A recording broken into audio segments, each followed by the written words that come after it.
Meus irmãos, hoje é o último domingo do mês de maio, mês da família, e nós temos, desde o início do ano, feito a exposição no Evangelho de Mateus, e o mês de maio, especialmente, nós interrompemos essa exposição de Mateus e trouxemos aos irmãos, a cada domingo do mês de maio, uma mensagem específica sobre a família. Não somente a família humana, mas também a família da fé. E nesse domingo, nós tivemos os dois primeiros domingos foram relacionados à família humana, Salmo 127, vimos também lá 2 Timóteo. Domingo passado, nós também falamos da família da fé, a família de Jesus. E hoje nós queremos encerrar com mais um sermão a respeito da família da fé. E eu gostaria de convidar a todos, nesse entendimento, a abrirem as suas Bíblias em Efésios, capítulo 3. Efésios 3, versículos 14 a 21. Efésios 3, 14 a 21.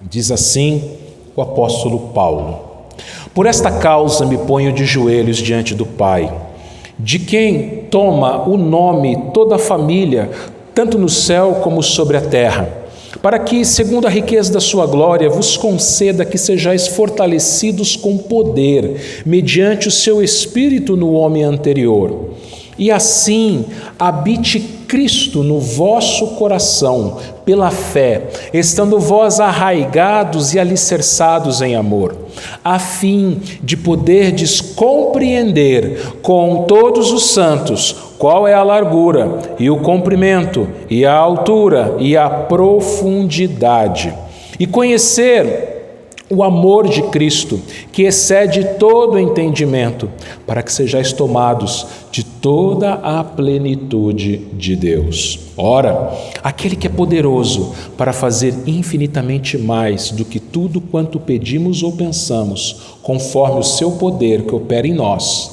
a Ele seja glória na Igreja e em Cristo Jesus, por todas as gerações, para todo sempre. Amém. Amém.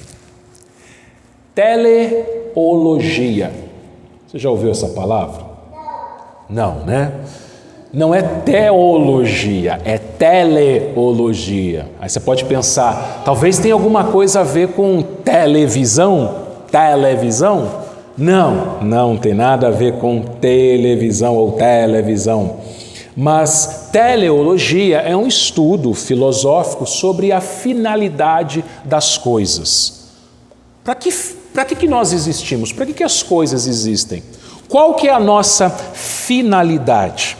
E os filósofos gregos, Platão e principalmente Aristóteles, eles falaram a respeito da finalidade do ser humano, especialmente Aristóteles, na sua obra Ética a Nicômaco. Ele diz que todos os homens, tanto os mais sábios quanto os mais ignorantes, almejam a felicidade e tudo o que fazem visa alcançá-lo. Aristóteles vai chamar a felicidade de sumo bem. Então, resumindo, para os filósofos gregos, especialmente Aristóteles, a finalidade do ser humano é ser feliz. E aí, podemos dizer que sim, quem não quer ser feliz, não é verdade? Você não quer ser feliz? Você não quer ser uma pessoa que tenha alegrias? Isso pode ser uma coisa verdadeira. Sim, parece que Aristóteles está certo quando diz que a felicidade é a nossa finalidade. Porém, nós temos aqui um problema. Qual é esse problema? O que faz as pessoas felizes? O que te faz feliz? As respostas elas vão ser diversas. Diversas são as respostas. Se a finalidade da minha vida, ou seja, se eu estou nesse mundo com o objetivo principal, com o alvo, com a finalidade de ser feliz, a minha felicidade é o meu alvo, então eu serei capaz de fazer qualquer coisa para obter a felicidade, tanto coisas lícitas quanto coisas ilícitas. E é isso que o nosso mundo vai pregar. O que importa é ser feliz. Não importa como, não importa fazendo o quê. Eu quero é ser feliz. Parece muito bom num primeiro momento. Só que o problema é como atingir esse objetivo. Também nós temos outro problema, meus irmãos. O problema é que, às vezes, muitas pessoas buscam a felicidade nos lugares errados. Deixa eu te dar um exemplo. Por exemplo, muitas pessoas se casaram ou almejam se casar. Por quê? Por que você quer se casar? Ou por que você se casou? Muita gente vai responder o seguinte: eu me casei para ser feliz. Ou eu quero me casar para ser feliz. Só que o que acontece? Aí você se casa. E quando você se casa, você descobre que o seu marido não é o príncipe encantado. Sua esposa não é a princesa encantada. Por quê? Porque você vai descobrir que o seu cônjuge tem defeitos. Ele é pecador. Você vai muitas vezes perder a paciência com o seu cônjuge, você vai se irritar com o seu cônjuge, você vai ficar triste com o seu cônjuge e vice-versa. Você vai deixar o seu cônjuge triste. Então, se o objetivo de uma pessoa ao se casar é ser feliz, sinto muito porque você vai ter alguns momentos de felicidade no casamento, sim, mas você vai ver que muitas decepções virão junto também. E infelizmente, meus irmãos, nós não vemos isso apenas entre os ímpios, mas também entre os cristãos. Muitos cristãos acreditam que a finalidade da igreja, a finalidade do corpo de Cristo é trazer felicidade, Felicidade. O que acontece? Muita gente vem para a igreja buscando coisas para si mesmas. Tem gente, por exemplo, que vem na igreja buscando uma vida melhor. Aí vai entrar a tal da teologia da prosperidade. Eu vou para a igreja porque aquela igreja X me promete que ali eu vou ter uma boa condição financeira. Outras pessoas vêm à igreja buscando paz aqui na terra. A pessoa está com tanto problema, está com tantas lutas, tantas coisas na cabeça que ela vem para a igreja pensando que se ela vier para a igreja, os problemas vão sumir. O casamento vai virar um conto de fadas. A relação com os filhos vai ficar perfeita, como uma família de margarina, de comercial de margarina. E essas pessoas que vêm para a igreja com esse objetivo, pensando que a finalidade da igreja é fazer elas felizes, elas vão se decepcionar também. Porque elas vão ver que os problemas na vida, mesmo depois que a gente se converte, os problemas continuam. Os problemas não desaparecem. Seu casamento continua tendo problemas porque você é pecador e a sua esposa e o seu marido são pecadores. Você vai ter dificuldades com seus filhos porque eles são pecadores e você também é pecador. Você vai ter problemas no seu trabalho porque o seu chefe, seus colegas, seus fornecedores, seus clientes são pecadores e você também é pecador. Então, ou seja, a igreja não tem como finalidade nos trazer felicidade. Mas tem gente que pensa que eu venho para a igreja para que eu tenha uma felicidade. E essa felicidade é momentânea. Por exemplo, eu já vi pessoas que falaram o seguinte: eu vou para a igreja X porque lá tem um estacionamento. E aí eu vou deixar meu carro no estacionamento, vai ficar seguro e eu vou ficar no culto tranquilo, sem medo de baterem no meu carro na rua ou de alguém roubar o meu carro. Já vi gente procurar a igreja, eu quero ir para a igreja Y, porque naquela igreja tem ar-condicionado, eu não quero passar calor, então não vou na outra igreja que não tem. E já vi pessoa também que diz o seguinte: eu vou na igreja porque naquela igreja tem umas menininhas bonitas, quem sabe eu arrumo uma namorada lá, ou tem uns rapazes bonitos, quem sabe eu arrumo um namorado lá. Você percebe que muitas pessoas buscam a Cristo e buscam a igreja com objetivos equivocados. Acreditam que a finalidade da igreja é trazer felicidade para elas. Essa é a finalidade, esse é o objetivo. Mas não é disso que Paulo está falando aqui em Efésios capítulo 3. Paulo vai falar a respeito da finalidade da igreja, mas ele vai falar de algo bem diferente. A carta aos Efésios foi escrita por Paulo quando ele estava preso. Ano passado nós estudamos uma outra carta de Paulo escrita quando ele estava na prisão, que foi a carta aos Filipenses. E você se lembra que o tema daquela carta, o tema central de Filipenses é alegria. Aí talvez você pense o seguinte, está vendo, pastor? Paulo concorda com Aristóteles. O crente, ele é alegre. Certo. Mas o crente, ele é alegre em Cristo. Vamos lembrar, Paulo escreveu essas cartas preso. E Paulo era alguém feliz, mesmo preso, porque ele sabia que ele dependia toda a sua vida de Cristo. Ele respirava Cristo, ele vivia Cristo, tudo para ele era Cristo. Então, ser preso por causa de Cristo não tirava a sua felicidade, não tirava a sua alegria, fazia com que ele continuasse, aliás, feliz. E é nesse entendimento de que Cristo é tudo para nós que Paulo também escreveu a carta aos Efésios. E Efésios é uma carta muito singular. Por quê? Efésios, nós podemos dividi-la em duas partes. Na primeira parte, do capítulo 1 até o capítulo 3, Paulo ele vai apresentar a doutrina. E na segunda parte, do capítulo 4 ao capítulo 6, ele mostra a prática. Lá no capítulo 1, o que a gente vê? A gente vê Paulo mostrando para a gente como cada pessoa da Trindade agiu na nossa salvação. O Pai nos escolheu antes da fundação do mundo, nos adotou como seus filhos. O Filho Jesus Cristo nos redimiu, morrendo por nós na cruz. O Espírito Santo, ele nos selou, nos dando garantia da nossa salvação. No capítulo 2, ele vai falar que ele nos deu vida quando nós estávamos mortos dos nossos delitos e pecados e que nós fomos salvos pela graça. Ainda no capítulo 2, meus irmãos, Paulo ele vai falar o seguinte, que Deus ele fez a igreja de pessoas diferentes. A igreja de Éfeso era uma igreja formada, na sua maioria, por gentios. Quem eram gentios? Eram todas aquelas pessoas que não eram judeus. Eram pessoas de outras nacionalidades, estrangeiros, pessoas que não foram criadas na fé hebraica, que não conheciam as Escrituras, não conheciam o Antigo Testamento. E aí Paulo fala o seguinte, olha, vocês estavam longe das promessas de Deus e Deus trouxe vocês para perto. Deus fez a igreja dele, formou a igreja dele de pessoas diferentes. E é nesse entendimento então que Paulo, aqui no capítulo 3, vai nos mostrar qual que é a finalidade da igreja. Qual que é a finalidade da igreja? Em Efésios, capítulo 1, versículo 5, Paulo diz que o Deus Pai nos predestinou para Ele para a adoção de filhos por meio de Jesus Cristo, segundo o beneplácito de sua vontade.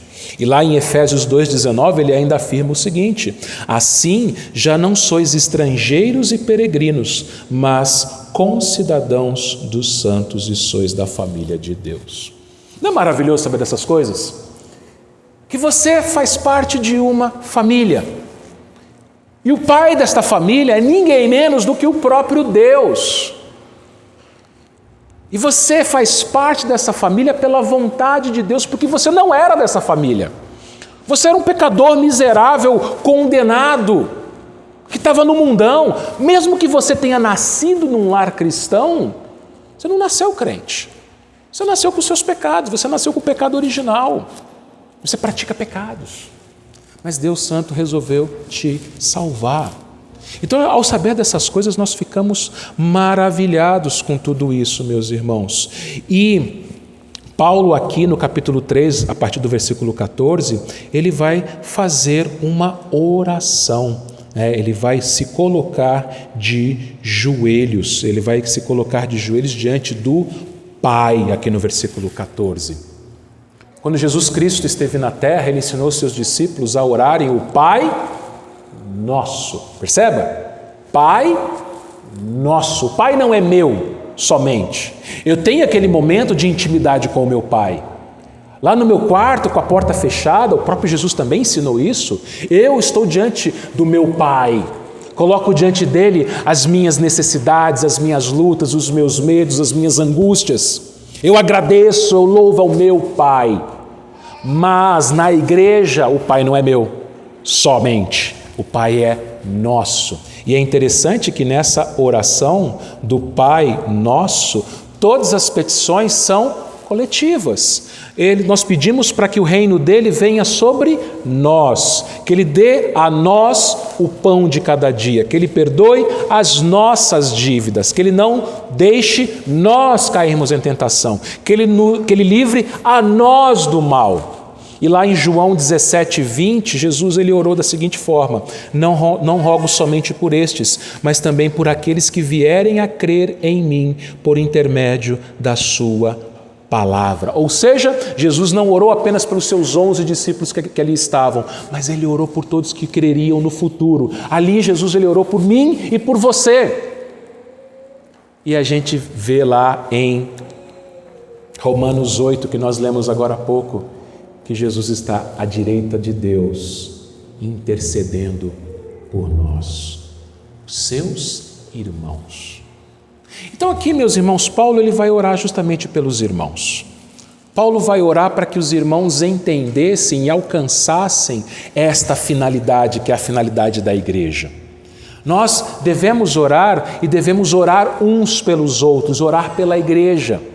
E Paulo então vai nos mostrar exatamente isso. A primeira parte desse sermão, né, ou a primeira pergunta, tem 3 perguntas. Esse sermão, esse texto ele nos leva a 3 perguntas, né, cujo tema é a suprema finalidade da igreja. E a primeira pergunta é como chegar a esta finalidade. Bom, nós vamos falar sobre a suprema finalidade da igreja. A gente já viu que a finalidade da igreja não é nos fazer felizes, não é satisfazer os nossos anseios humanos, temporários.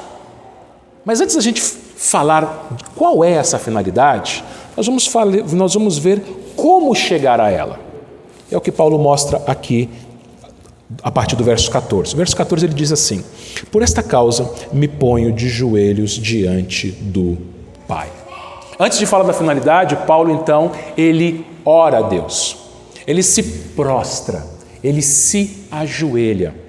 Paulo, ao se ajoelhar, está demonstrando 3 coisas: adoração, submissão e humildade.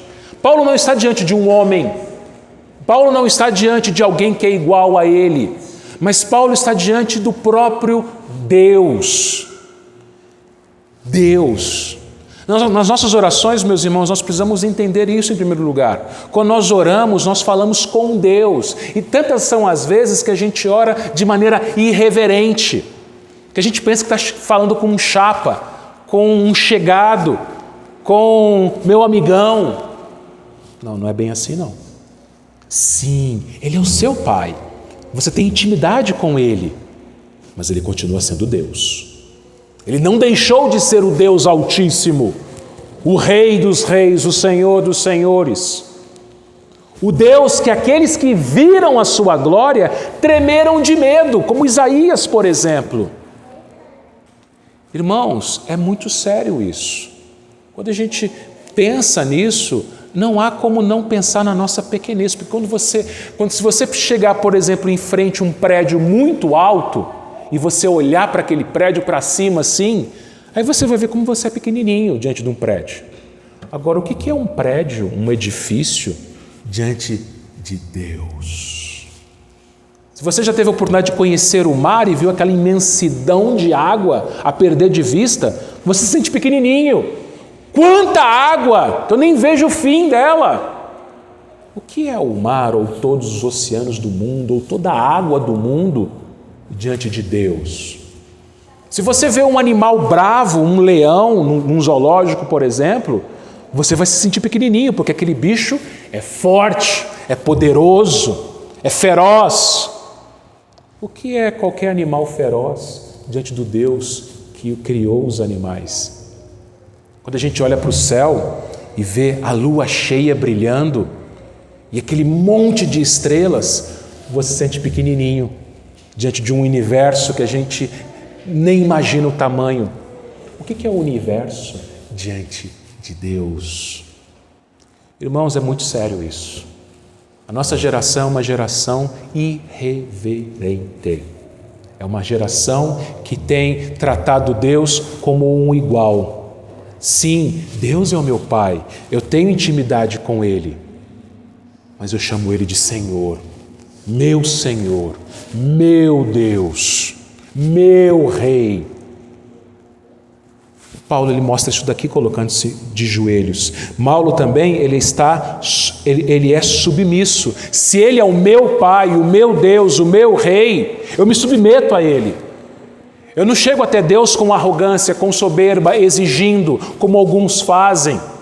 Algumas pessoas chegam diante de Deus e exigem as coisas, e determinam as coisas. Eu já vi pastor falando assim, você tem que colocar Deus na parede. Graças a Deus não era pastor presbiteriano. Mas você tem que colocar Deus na parede, você tem que jogar Deus na parede e falar assim, eu quero o que é meu. Olha, se você pede o que é seu, Ele vai te dar. Porque o que é nosso de direito? Nós humanos, sem Cristo, é o inferno. A única coisa que você tem de direito é o inferno. Mas Cristo, pelos méritos dEle, pela justiça dEle, nos dá o céu, nos dá a salvação. E por fim, Paulo também demonstra humildade. Ou seja, Paulo mostra, meus irmãos, que ele é completamente dependente de Deus. Paulo ele ora a Deus, vai colocar diante de Deus a igreja de Éfeso, sabendo que a igreja de Éfeso, por si mesma, não alcançaria a sua suprema finalidade. A nossa igreja, meus irmãos, não é diferente da igreja de Éfeso. Nenhuma igreja local é diferente. A nossa igreja é formada, ou qualquer outra igreja, assim como a igreja de Éfeso, a igreja é formada por gente pecadora, gente imperfeita, gente falha, gente limitada. E por isso nós precisamos do Senhor. Nós precisamos orar pela igreja, orar uns pelos outros. E Paulo, ele continua no versículo 15, de quem, ou seja, do Pai, toma o nome toda a família, tanto no céu como na terra. Meus irmãos, Paulo aqui, ele vai falar a respeito da igreja. Ele falou do Pai e ele fala, ele é pai de uma família. É o que a gente tem falado nos últimos domingos e está falando hoje também. E Paulo ele fala uma coisa, ele caracteriza essa família. Ele diz assim, toda família. Fazer parte da família de Deus, da família de Cristo, ou da igreja, da família da fé, não é somente fazer parte da sua igreja local, Igreja Presbiteriana de Adamantina. Às vezes, meus irmãos, a gente fica muito enclausurado nas nossas quatro paredes. Eu não estou falando apenas fisicamente, mas mentalmente. E quando a gente pensa em igreja, às vezes nós corremos o risco de pensar somente nisso aqui, nesse grupo de pessoas, no hall de membros dessa igreja. Só que Paulo, ele vai falar de toda a família. É o desenho que eu pedi para as crianças fazerem, lembra? As crianças elas estão fazendo 2 desenhos. O desenho da igreja local, que é essa família mais próxima nossa, mais íntima nossa. E eu pedi para elas fazerem o desenho da igreja universal, que não tem nada a ver com aquela seita lá. Mas igreja universal é a igreja que está presente por toda a terra, de todas as línguas, tribos e nações. E é incrível você pensar nisso, meu irmão, minha irmã, pelo seguinte, hoje é domingo, 28 de abril. Domingo. Tem gente lá nos Estados Unidos, na China, no Japão, na Coreia, na África, na Argentina, na Coreia do Norte, no Afeganistão, no Iraque. A igreja perseguida no domingo, eles saem de suas casas, vão para lugares escondidos, para porões, para florestas, para cemitérios, longe do alcance das autoridades, e eles não deixam de prestar culto ao Senhor. Você faz parte dessa família. E Paulo não fala apenas da família da terra, mas ele fala tanto no céu como sobre a terra. Paulo está mostrando aqui, meus irmãos, aquilo que os teólogos chamam de igreja militante e igreja triunfante. Igreja militante é a igreja que está aqui na terra. É a igreja que milita, a igreja que está nas trincheiras, que luta contra o pecado, luta contra o mundo, luta contra os seus próprios pecados, luta contra Satanás. Essa é a igreja militante, somos nós. Nós estamos aqui na luta. A igreja que está na terra, a militante. E qual é a igreja triunfante? É a igreja que já triunfou. É a igreja que não tem mais lutas. É a igreja que está nos céus. Mas tanto aqueles que estão aqui na terra, quanto aqueles que estão nos céus, formam uma só igreja.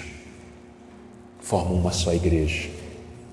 Quando um crente falece, o céu entra em festa. Porque mais um para cá, mais um para cá. E vai chegar aquele dia que todos estarão juntos. Vai chegar um dia, o último dia, diz a Bíblia, especialmente, lá em 1 Coríntios capítulo 15, que dada a sua palavra de ordem, ao tocar da última trombeta, os mortos ressuscitarão primeiro. Os nossos irmãos, eles vão voltar, suas almas vão voltar aos seus corpos, mas novos corpos, corpos glorificados, corpos imortais. E aqueles que estiverem vivos terão seus corpos transformados. Aí toda a igreja estará junta. Não vai ser somente a igreja presbiteriana de Diamantina. Não seremos mais presbiterianos. Seremos uma só igreja. Aqui nós somos presbiterianos, somos batistas, somos metodistas, somos assembleanos.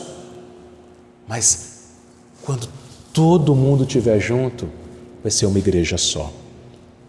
E Paulo fala, olha, essa família tem o mesmo Pai, a família que está nos céus e sobre a terra.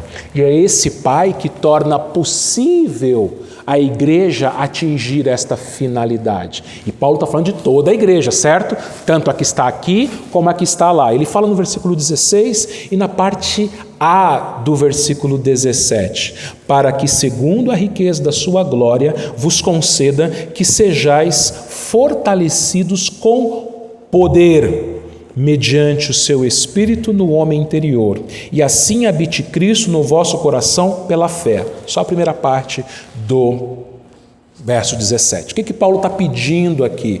Paulo está pedindo o poder de Deus. Deus é todo-poderoso. Não existem impossíveis para Deus. Ele é o El Shaddai, o Deus Todo-Poderoso. E Paulo está pedindo aqui, meus irmãos, que esse Deus Todo-Poderoso, que é o nosso Pai, o Pai de toda a família, conceda à igreja de Éfeso, e não somente à igreja de Éfeso, mas a toda a igreja no céu e na terra, que ela seja fortalecida com poder. E aí eu te falo, se não for Deus, você não faz nada, eu não faço nada, essa igreja não faz nada. Se não for o poder de Deus, mediante o seu Espírito no homem interior, nós somos incapazes de fazer qualquer coisa. Nós temos irmãos aqui nesta noite, meus irmãos, que serão investidos a mais um mandato de presbíteros e diácono. Temos um irmão que será ordenado diácono. E eu falo para vocês, meus irmãos, que se não for o poder de Deus, através do Espírito Santo que habita dentro de você, você é incapaz de fazer qualquer coisa. Seja na sua vida pessoal, na sua família, no seu trabalho, seja aqui na igreja, no desempenho do seu ministério. Eu sou incapaz de fazer qualquer coisa. Os professores de escola dominical, a SAF, os jovens, somos incapazes de fazer qualquer coisa se não formos fortalecidos com o poder de Deus. E aí que é lindo, né? Porque Deus nos fortalece. Porque Deus coloca na gente esse poder. Ele coloca dentro da gente esse poder. O poder não é meu, percebe? Eu não tenho poder em mim mesmo. Eu não tenho capacidade em mim mesmo. Aí você pode falar, pastor, mas o senhor não estudou no seminário? Se você soubesse como foi para eu fazer seminário, você ia sentar e chorar.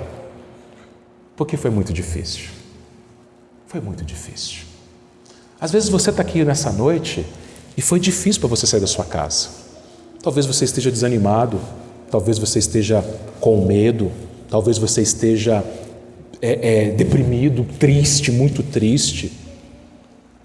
Deus conhece o seu coração e Deus te trouxe aqui porque Ele te colocou poder no seu coração.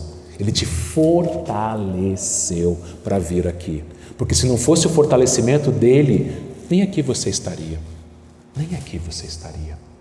Mas é isso que Paulo pede. Nós conseguimos servir ao Senhor fortalecidos com o seu poder. Lembra que eu falei que no capítulo 4 ao capítulo 6 é a parte prática de Efésios? Aí Paulo vai falar o seguinte no capítulo 4, ele vai dizer que a igreja ela deve ser unida, né? Que Deus ele deu aos homens, né, na igreja dons para servirem a igreja. Deus deu aos presbíteros, aos diáconos, dons para servirem a igreja, às irmãs e outros irmãos, dons para servirem a igreja.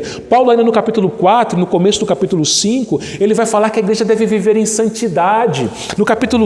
Na parte final do capítulo 5, Paulo vai dizer que as esposas e os maridos devem se amar em Cristo. No capítulo 6, ele vai dizer que os filhos devem obedecer os pais no Senhor e que os servos e senhores, eles devem servir a Deus, cada um na sua posição. E aí eu te falo, como ser um melhor pai, uma melhor mãe, um filho obediente, um esposo amoroso, uma esposa amorosa, um crente santo, como sermos crentes que servem na igreja.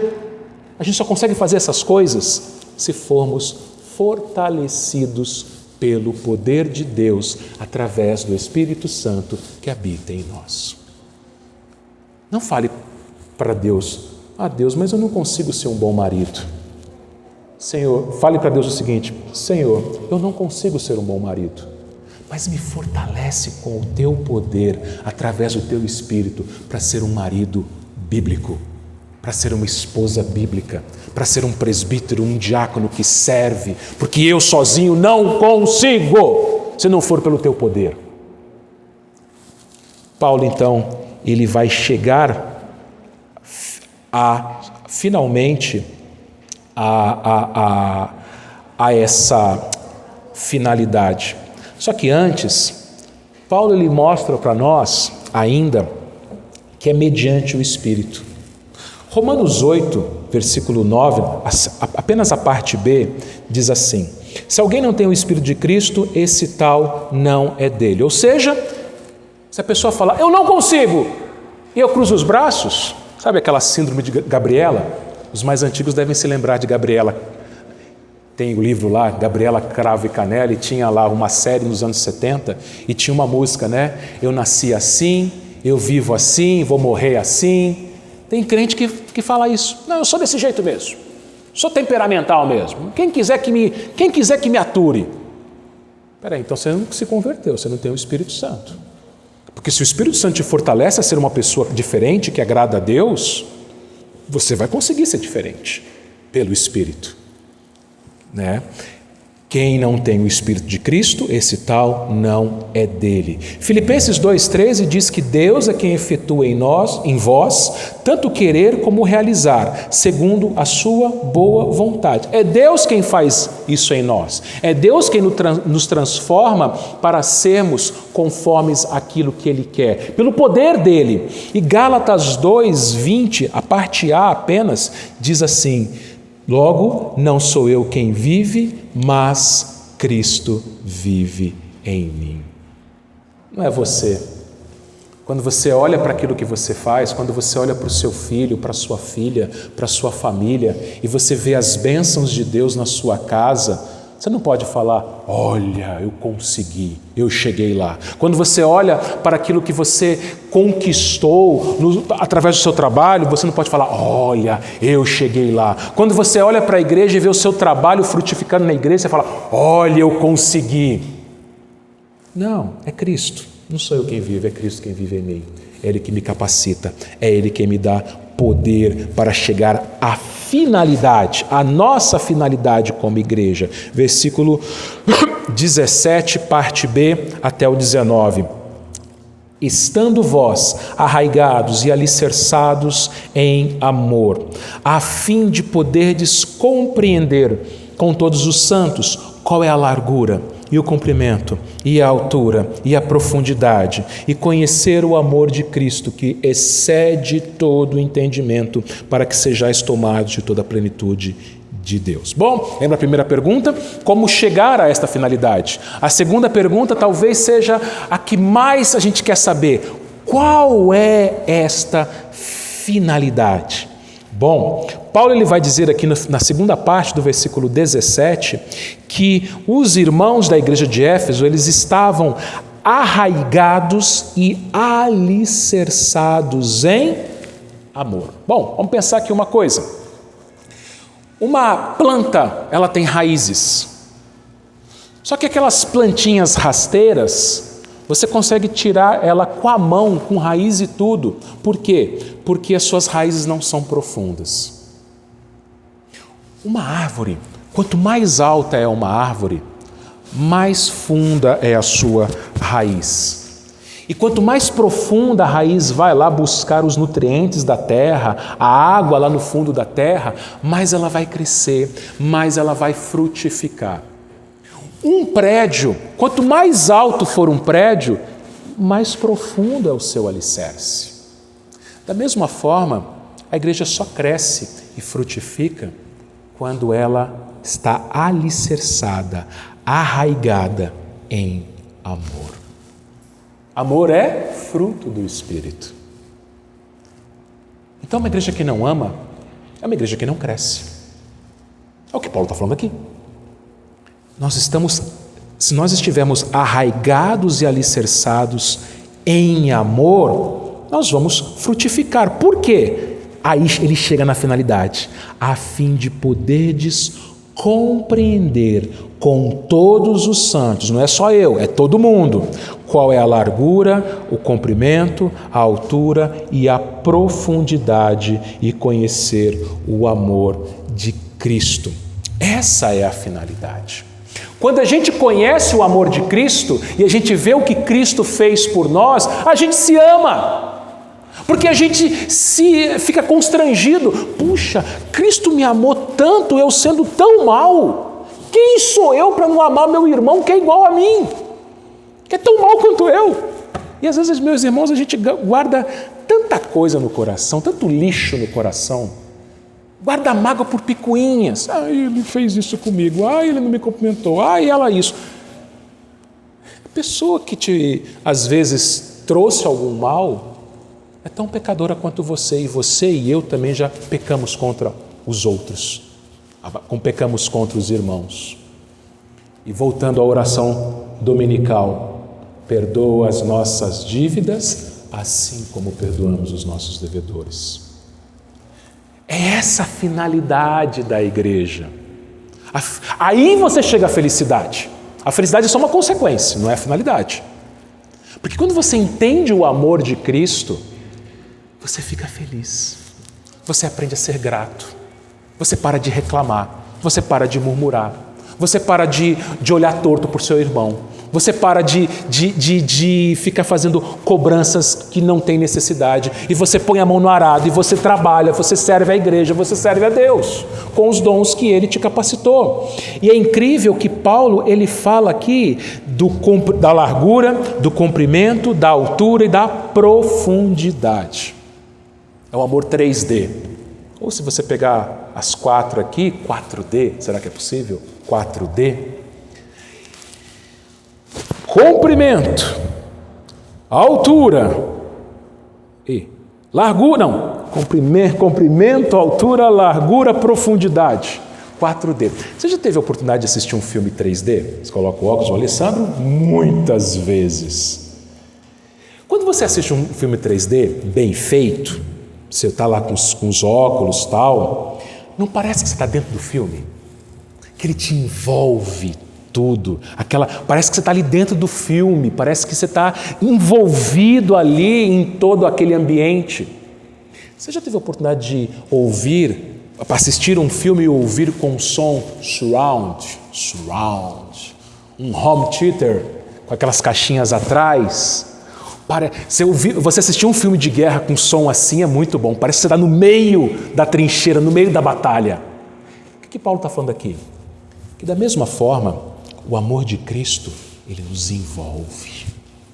Você não apenas vê como se estivesse vendo um filme normal, ou ouve como se tivesse 2 caixas de som na sua frente, mas é algo que te envolve, é 3D, é a altura, profundidade, largura, comprimento, todas as áreas da sua vida, todas as esferas da sua vida, tudo na sua vida é envolvido por esse amor. Quando você compreende esse amor, quando você entende que a finalidade da igreja é conhecer esse amor, você vê que não é apenas uma religião. Você não vem para a igreja porque você é evangélico, presbiteriano, e volta para casa e de segunda a sexta ou de segunda a sábado você vai trabalhar e você vive a sua vida com uma cosmovisão mundana e você vive a sua vida como se fosse um não cristão.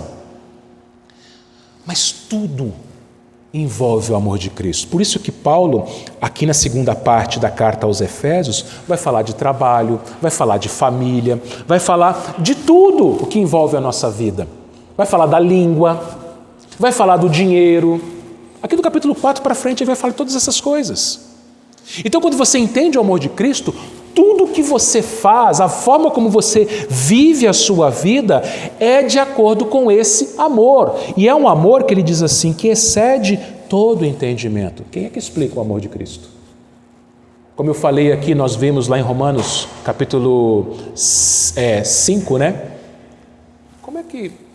Como assim? Ele morreu por mim?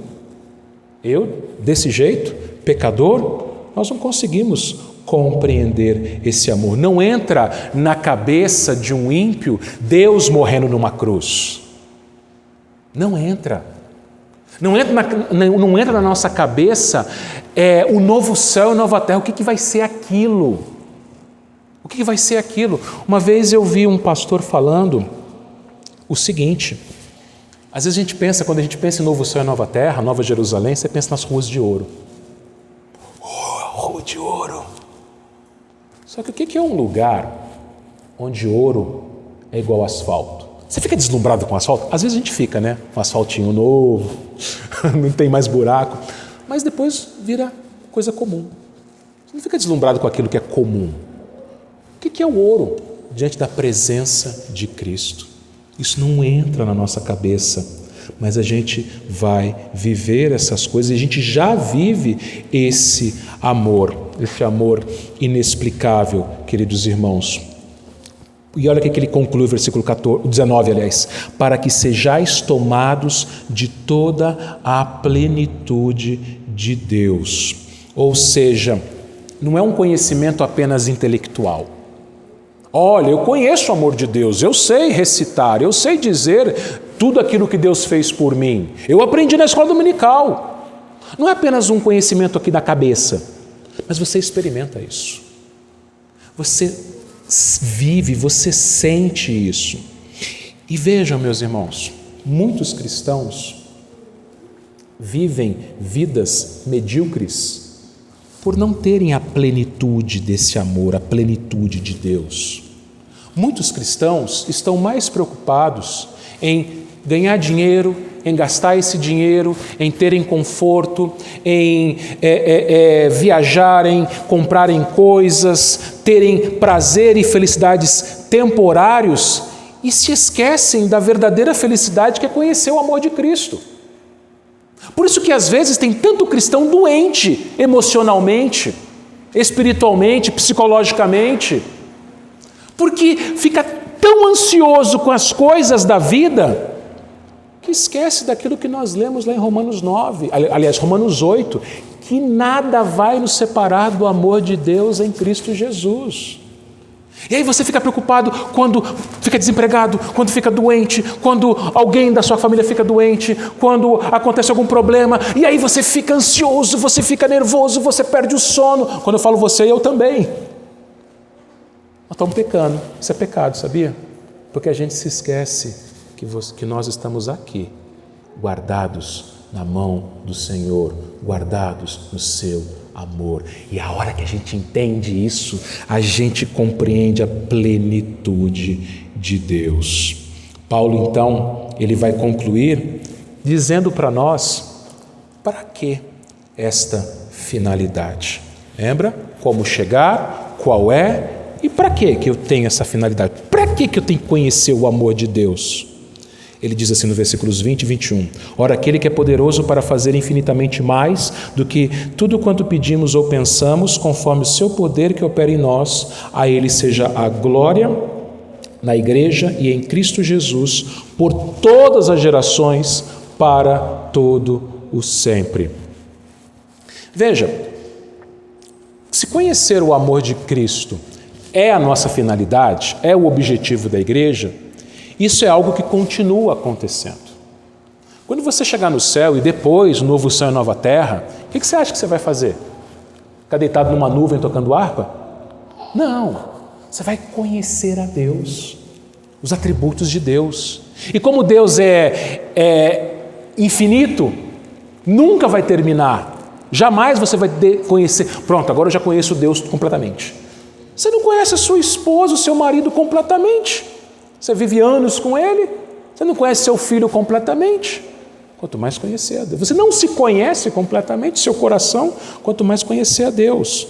Por isso que Paulo ele vai dizer que o objetivo é a glória de Deus.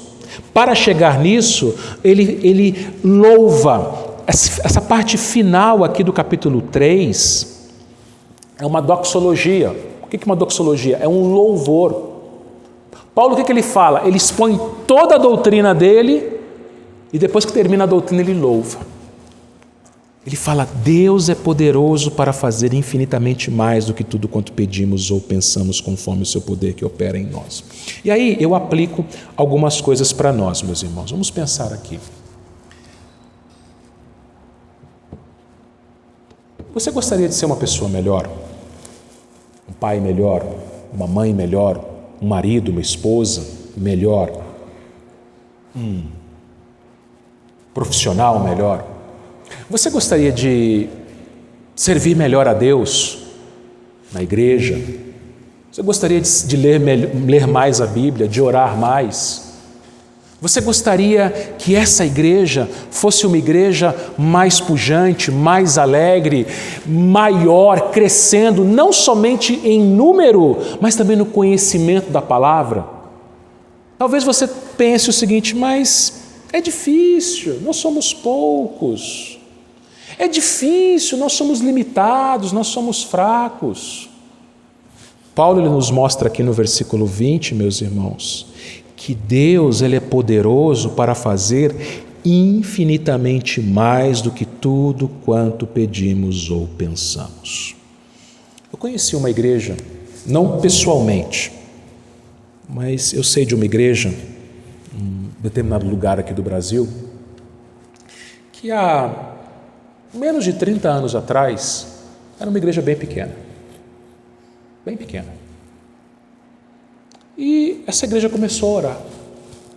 Ela começou a orar. Eles começaram a orar. Orar. E o pastor ensinando, a igreja orando. Essa igreja é uma grande igreja hoje. É uma igreja que tem muitos ministérios. É uma igreja que envia missionários, que treina missionários. Oração. Ou você duvida do poder de Deus, que é poderoso para fazer infinitamente mais do que nós pedimos ou pensamos? Ele pode fazer na sua vida e pode fazer na vida de toda essa igreja. É esse o objetivo, a glória, versículo 21, a glória dele na igreja e em Cristo Jesus por todas as gerações.